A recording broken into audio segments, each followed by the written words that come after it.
ಮಾಡ್ತಾರೆ ಅಂದರೆ ನಮಗೆ ಗೊತ್ತಿಲ್ಲ. ನಮ್ಮ ದೇಶದಲ್ಲೇ ಫಿಲಮ್ ಥಿಯೇಟ್ರಲ್ಲಿ ಫಿಲಮ್ ಬರೋದಕ್ಕೂ ಮುಂಚೆ ರಾಷ್ಟ್ರಗೀತೆ ಹಾಕಿದ್ರೆ ಎದ್ದು ನಿಂತ್ಕೊಳ್ಳೋಕ್ಕಾಗಲ್ಲ ಅಂತ ಸುಪ್ರೀಂ ಕೋರ್ಟ್ವರೆಗೂ ಹೋಗಿದ್ದಾರೆ. 40 ಸೆಕೆಂಡ್ ಫಿಲಮ್ ಬರೋಕ್ಕೂ ಮುಂಚೆ ನಮ್ಮ ರಾಷ್ಟ್ರಕ್ಕೆ ಗೌರವ ಕೊಡೋಣ, ಫಿಲಮ್ಗೆ ಹೋಗ್ತೀವಿ, 100 ಜನ ಸೇರ್ತೀವಿ, ಎದ್ದು ನಿಂತ್ಕೊಳ್ಳೋಕ್ಕಾಗಲ್ಲ ಅಂತೀವಿ.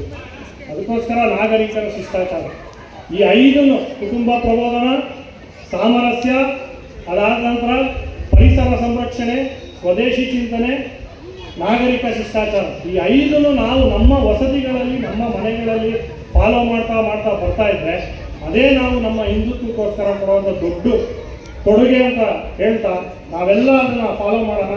ಇವತ್ತು ಸೇರಿದ್ದೀವಿ, ಇನ್ನು ಮುಂದಿನ ಸತಿಗೆ ಹಿಂದೂ ಅನ್ನೋ ವಿಷಯ ಬರ್ತಾ ಇದ್ದಂಗೆ ಇನ್ನೂ ಹೆಚ್ಚಿನ ಸಂಖ್ಯೆಯಲ್ಲಿ, ನಾನು ಹಾಗೆ ಹೇಳ್ದಂಗೆ ಬೇರೆ ಬೇರೆ ಕಾರಣಗಳಲ್ಲ, ಹಿಂದೂ ಅನ್ನೋ ಕಾರಣಕ್ಕೆ ನಾವು ಸೇರೋ ಥರದಲ್ಲಿ ನಮ್ಮ ಗಣೇಶ ಬ್ಲಾಕ್ ವಸತಿ ಆಗಲಿ. ಇರುವಂಥ ಹಿರಿಯರೆಲ್ಲರಿಗೂ ಧನ್ಯವಾದಗಳು ತಿಳಿಸ್ತಾ ನಾನು ಮಾತನ್ನು ಮುಗಿಸ್ತೀನಿ.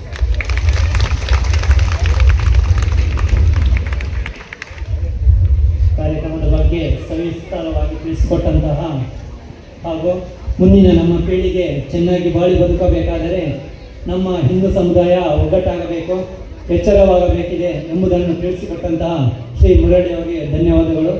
ಈ ಕಾರ್ಯಕ್ರಮವನ್ನು ಉದ್ದೇಶಿಸಿ 2 ಹಿತನುಡಿಯನ್ನು ನುಡಿಯಬೇಕಾಗಿ ಅಧ್ಯಕ್ಷರಲ್ಲಿ ವಿನಂತಿಸಿಕೊಳ್ತೇನೆ.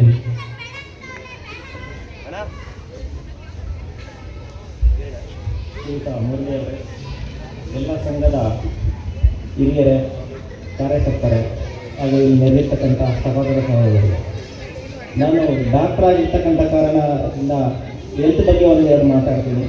ಸೊ ಹಿಂದೂ ಬಗ್ಗೆ, ಹಿಂದೂ ಸಮಾಜದ ಬಗ್ಗೆ ಮುರಳಿಯವರು ತುಂಬ ಚೆನ್ನಾಗಿ ಹೇಳಿದರು. ಸೊ ನಮಗೆಲ್ಲ ಗೊತ್ತಿರ್ತಕ್ಕಂಥದ್ದು ಆರೋಗ್ಯವೇ ಭಾಗ್ಯ ಅಂತ. ಹೇಗೆ ಆರೋಗ್ಯ ಭಾಗ್ಯ ಕನ್ವರ್ಟ್ ಆಗುತ್ತೆ ಅಂತ ಯಾರಿಗೂ ಗೊತ್ತಿಲ್ಲ. ಎಲ್ಲರೂ ಏನು ಹೇಳ್ತೀವಿ, ಆರೋಗ್ಯವೇ ಭಾಗ್ಯ. ಸೊ ನಾನು ಒಂದು ಎಕ್ಸಾಂಪಲ್ ಹೇಳ್ತೀನಿ.